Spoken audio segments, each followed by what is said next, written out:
মিরগঞ্জ নামের একটি ছোট্ট গ্রামে বাস করত টেপি আর তার মা বাবা। টেপির বাবা ছিল একজন জেলে। একদিন সকালবেলা টেপির বাবা টেপির মাকে ডেকে বলল, বলি ও টেপির মা, কোথায় গেলে? হ্যাঁ গো টেপির বাবা, বলো, ডাকছিলে আমায়? বলি আমার জালটা দিয়ে যাও তো, আমার তো মাছ ধরতে দেরি হয়ে যাচ্ছে। এই নাও গো তোমার জাল, সাবধানে যেও আর তাড়াতাড়ি ফিরে এসো। ঠিক আছে টেপির মা, আসছি আমি। এই বলে সে তার জালটি নিয়ে মাছ ধরতে চলে গেল। এরপর সারাদিন মাছ ধরে সে সেগুলো বাজারে বিক্রি করতে নিয়ে গেল।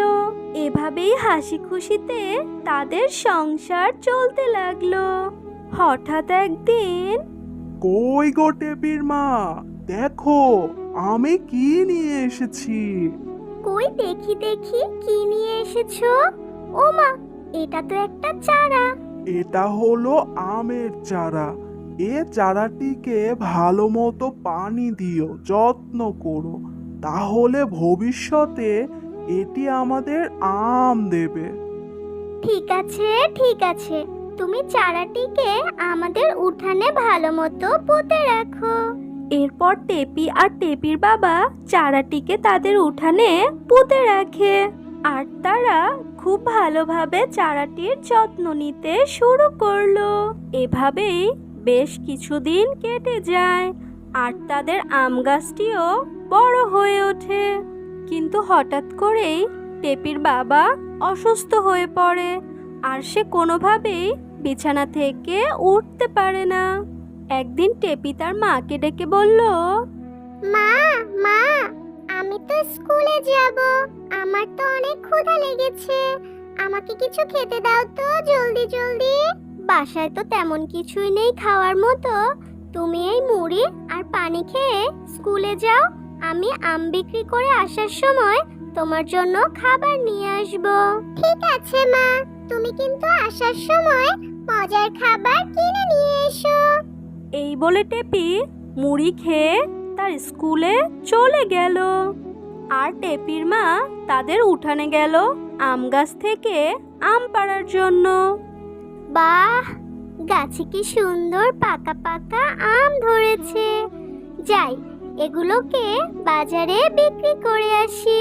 বিক্রি করে যেই টাকাটা পাবো তা দিয়ে টেপির বাবার জন্য ওষুধ আর টেপির জন্য কিছু খাবার নিয়ে আসতে পারবো।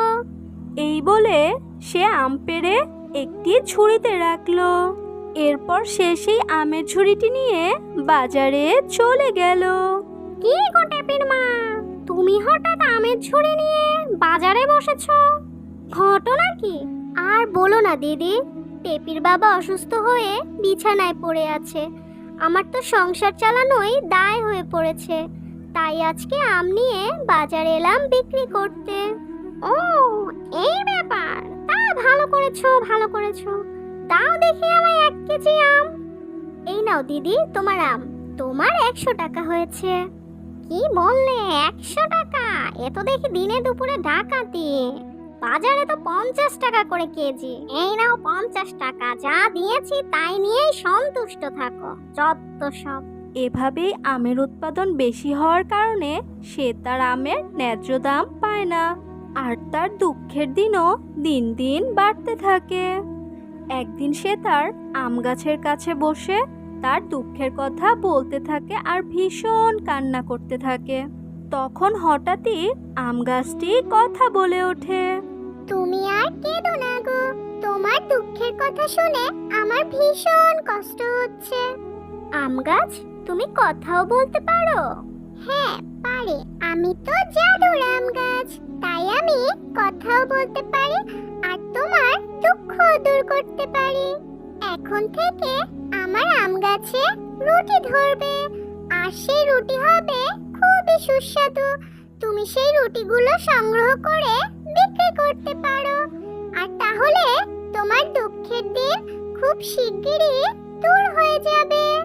এরপর থেকে জাদুর আম গাছে রুটি ধরতে থাকে আর সেই রুটিগুলো অনেক বেশি সুস্বাদু হওয়ার কারণে সবাই টেপির মায়ের কাছ থেকে সেই রুটি কিনে খেতে লাগলো। আর এভাবেই জাদুর আম গাছ তাদের দুঃখ দূর করে দিল।